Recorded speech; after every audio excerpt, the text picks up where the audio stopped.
Om Edward, bukankah itu Mama? Kenapa Mama ada di siaran televisi? Kata Ricky. Mendengar itu Edward mengalihkan perhatiannya ke arah televisi. Tunggu Ricky, jangan ganti dulu dan kuatkan volumenya, kata Edward. Mana bisa diganti Om? Bahkan semua siarannya sama, kata Ricky. Edward langsung menelpon Richard. Halo, ada apa kamu menelponku? Kata Richard. Di mana kakak? Kata Edward. Aku sedang di kamar. Ada apa? Kata Richard. Hidupkan televisimu sekarang, kata Edward. Memangnya ada apa? Kata Richard. Aku bilang hidupkan sekarang. Kamu akan tahu sendiri nanti, kata Edward. Akibat penasaran Richard buru-buru menekan tombol on yang terdapat di remote televisinya. Dia sangat terkejut melihat Martin membacakan seluruh saham yang akan diserahkan kepada Ariel. Saham almarhum Nyonya Wulan sebesar 15%. Saham Direktur Herman 10,5%. Direktur Herman bersedia mengalihkan seluruh saham almarhum Nyonya Wulan dan saham Direktur Herman menjadi atas nama Nona Ariel Wulandari. Dan saham Nona Ariel sebesar 5,5%, maka total dari keseluruhan saham yang dimiliki Nona Ariel adalah 31%.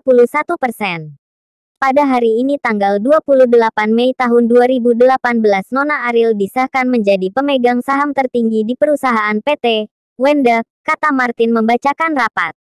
Setelah Martin selesai membacakan perihal mengenai saham, kemudian Herman kembali bangkit berdiri dan membacakan selembar surat. Dengan ini saya berdiri di hadapan kalian semua bernama Herman Budiono sebagai Direktur PT Wenda. Menyatakan dengan secara sadar dan tanpa desakan atau ancaman siapapun mulai hari ini tanggal 28 Mei tahun 2018 saya mengundurkan diri dari jabatan saya yaitu Direktur di PT Wenda. Dan dengan sukarela saya bersedia menyerahkan jabatan saya kepada anak kandung saya yaitu Ariel Wulandari. Demikian pengunduran diri ini saya buat, kata Herman. Semua orang yang berada di sana semakin sangat penasaran dengan apa yang terjadi kepada mantan direktur mereka. Begitupun juga dengan Richard dan Edward. Sebenarnya apa yang terjadi? Kenapa begitu mendadak? Ada yang tidak beres ini, kata Richard berbicara sendiri. Pada saat itu juga Edward berlari menemui Richard.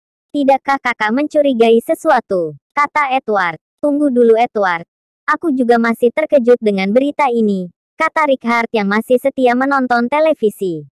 Dan sebagai kata terakhir dari saya, mungkin selama saya bergabung di PT Wenda ini begitu banyak kesalahan saya terhadap kalian.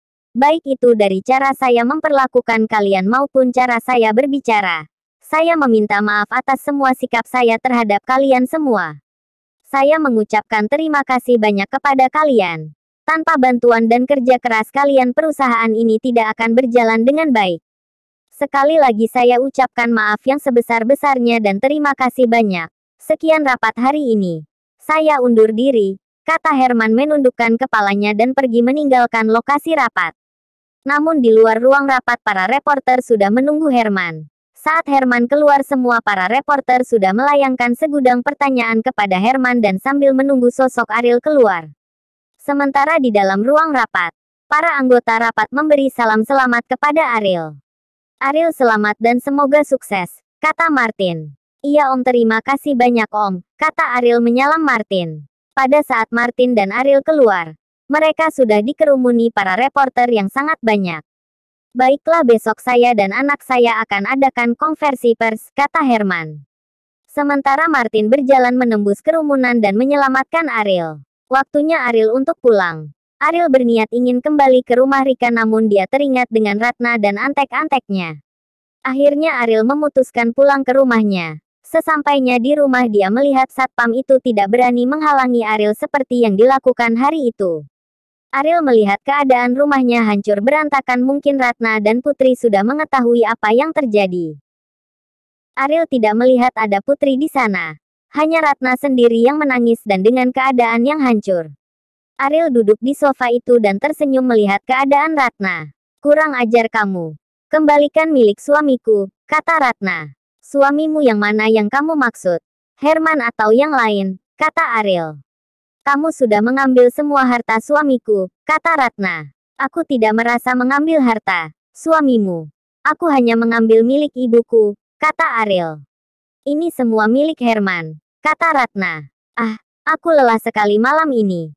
Baiklah, untuk sekarang aku tidak ingin bermain-main denganmu karena masih ada yang harus saya urus yang lebih penting lagi, kata Ariel. Ariel pergi meninggalkan Ratna. Dia melangkahkan kakinya menuju tempat para asisten rumah tangga. Pada saat Ariel tiba di sana, dia melihat para pembantu yang menyiksa Ariel selama 4 tahun dulu. Ariel tersenyum memperhatikan mereka semua. Jumlah mereka ada 7 orang dan salah satunya yang sangat Ariel benci. Maksud kedatanganku ke sini, aku rasa sebelum aku menjelaskan kalian semua sudah mengerti, kata Ariel. Tolong maafkan kami Nona, kata beberapa pembantu itu. Hahaha. Apa minta maaf? Aku tidak akan membalas apa yang kalian lakukan padaku 6 tahun yang lalu karena aku tidak seperti kalian yang tega menyiksa orang yang tidak berdaya. Tapi aku tidak bisa membiarkan kalian untuk tinggal bersamaku. Tapi karena melihat ini sudah jam 1 malam, aku akan berikan toleransi pada kalian untuk tinggal di sini sampai jam 8 pagi ini.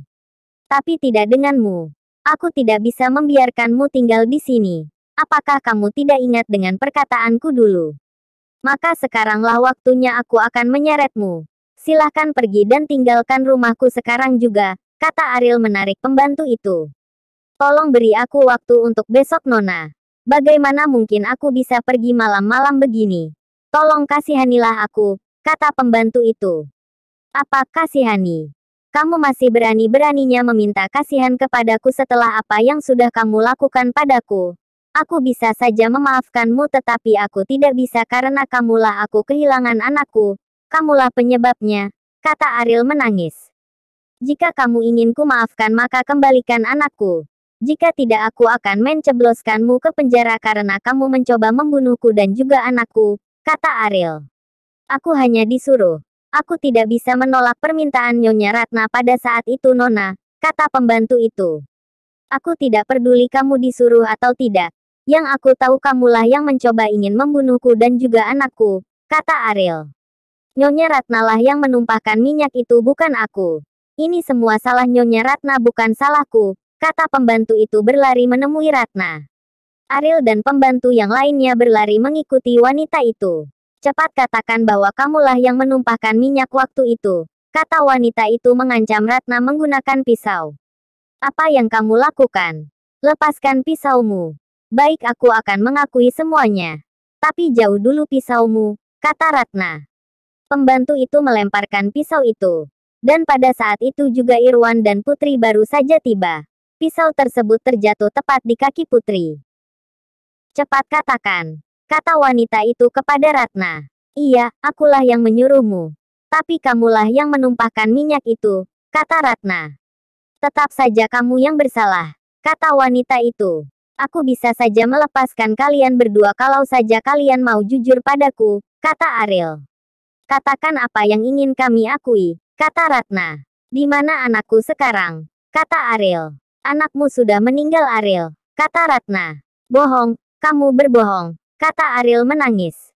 Aku tidak berbohong. Aku melihat anakmu pada saat itu sudah meninggal, kata Ratna. Tidak, anakku masih hidup, kamu berbohong. Cepat katakan di mana anakku, kata Ariel yang sudah meninggikan suaranya. Aku sudah bilang, anakmu sudah meninggal, kata Ratna. Baiklah, kalau begitu kalian berdua harus masuk penjara. Karena kalian berdualah yang harus bertanggung jawab atas apa yang terjadi kepada anakku, kata Ariel mengambil HP-nya dari tasnya. Namun Putri langsung mengambil pisau itu dan berlari ke arah Ariel. Tidak, kamu harus mati. Ibuku tidak bisa masuk penjara, kata Putri menusuk perut Ariel menggunakan pisau tersebut. Akibat serangan Putri yang tak terduga akhirnya perut Ariel tertusuk. Semua orang yang di sana terkejut menyaksikan kejadian itu. Ariel masih posisi berdiri mematung sambil perlahan mengangkat tangannya untuk memegang perutnya. Namun lagi-lagi Putri menusuk perut Ariel. Ini akibat kamu merebut semuanya dariku, kata Putri lagi menusuk perut Ariel. Irwan langsung berlari ke arah Ariel dan menopang tubuh Ariel yang kini mulai tidak sadarkan diri lagi. Putri ingin menusuk Ariel ketiga kalinya. Namun Irwan menghalanginya menggunakan tangannya. Akibat itu lengan Irwan yang tertusuk pisau itu. Setelah Irwan membaringkan tubuh Ariel, Irwan merebut pisau tersebut dan menamparkan Putri dengan kuat. Akibat tamparan itu Putri tersadar dengan apa yang sudah dia lakukan. Kini Ariel sudah tidak sadarkan diri. Begitu banyak darah yang mengalir dari dalam perut Ariel akibat tusukan yang dia dapat. Irwan langsung menggendong tubuh Ariel. Dia membawa Ariel ke rumah sakit. Putri memberikan tusukan tepat di perut Ariel sebanyak 2 kali. Putri memandangi tangannya yang berlumuran darah. Apa? Aku membunuhnya? Tidak mungkin. Ini tidak mungkin. Aku tidak mau jadi pembunuh. Aku tidak pembunuh, kata Putri sambil terduduk dan meringsut.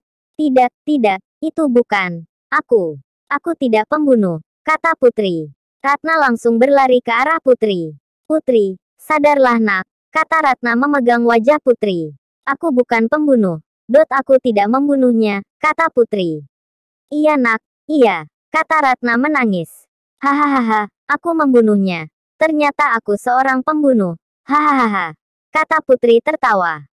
Tidak, aku tidak membunuhnya. Aku bukan pembunuh, kata Putri menangis lagi.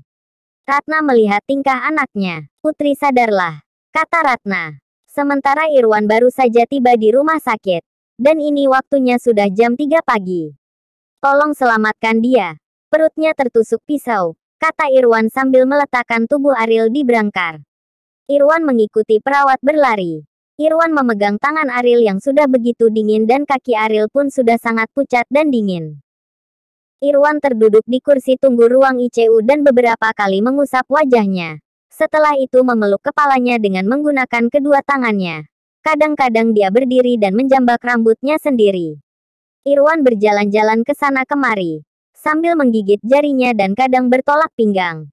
Dia kembali duduk dan memukul-mukul pahanya pelan. Hanya itu yang bisa Irwan lakukan untuk menghilangkan ketakutan dan pikirannya. Akibat perasaan yang begitu takut dia tidak menyadari luka yang ada di lengannya. Waktu sudah menunjukkan jam 6 pagi. Sudah 3 jam lebih lamanya Ariel ditangani namun sampai saat ini belum ada yang keluar dari dalam ruangan ICU. Sementara Ricky sudah jam 6 pagi dia belum bisa tidur. Edward terbangun dari tidurnya dan mendapati Ricky yang masih gusar di tempat tidurnya. Ada apa Ki? Kata Edward. Ricky tidak bisa tidur om, kata Ricky. Apa? Jadi kamu satu malam ini terjaga dan tidak tidur, kata Edward. Ricky mikirin mama. Ricky merasakan tidak enak. Ricky takut terjadi sesuatu yang buruk pada mama, kata Ricky. Mama Ricky pasti baik-baik saja sayang. Mama Ricky kan sudah besar pasti dia bisa jaga diri, kata Edward. Tapi Ricky takut om. Bagaimana jika feeling Ricky benar? Dan bagaimana jika mama sedang tidak baik-baik saja, kata Ricky yang sudah menangis. Mungkin Ricky merasa kangen sama mama Ricky. Karena setelah papa Ricky menikah baru kali ini mama Ricky pergi, kata Edward. Ricky tidak kangen om, tapi Ricky takut, kata Ricky yang kini tangisnya pecah. Ya sudah kalau begitu Ricky telpon mama kamu sekarang, kata Edward. Sejak tadi malam Ricky sudah telpon mama. Tapi nomor mama tidak bisa dihubungi, kata Ricky. Mungkin saja mama kamu lagi sibuk. Ricky lihatkan mama semalam ada di televisi, kata Edward. Pokoknya Ricky mau ketemu mama titik, kata Ricky. Baiklah lah, nanti om kabari sama mama Ricky bahwa anaknya yang tampan ini sangat merindukan ibunya, kata Edward. Sudah jam 7 pagi. Richard ingin pergi ke kantor dia melihat Ricky merengek minta bertemu dengan Ariel. Ada apa ini Edward kenapa dia seperti itu, kata Richard. Dia ingin bertemu dengan pengasuhnya, kata Edward karena Wilchad dan Amira ada di sana. Telepon dia. Katakan Ricky ingin bertemu dengannya, kata Richard. Nomornya tidak bisa dihubungi kak. Bahkan Ricky satu malaman ini tidak tidur sama sekali, kata Edward. Apa? Ricky tidak tidur, kata Richard. Sebenarnya pelet apa yang sudah diberikan perempuan itu pada Ricky?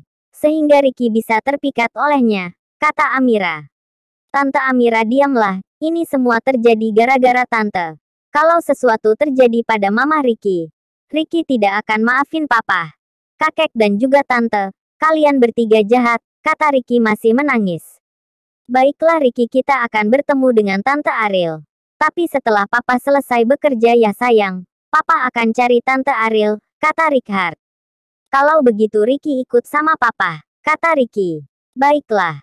Kalau begitu mari kita pergi, kata Richard.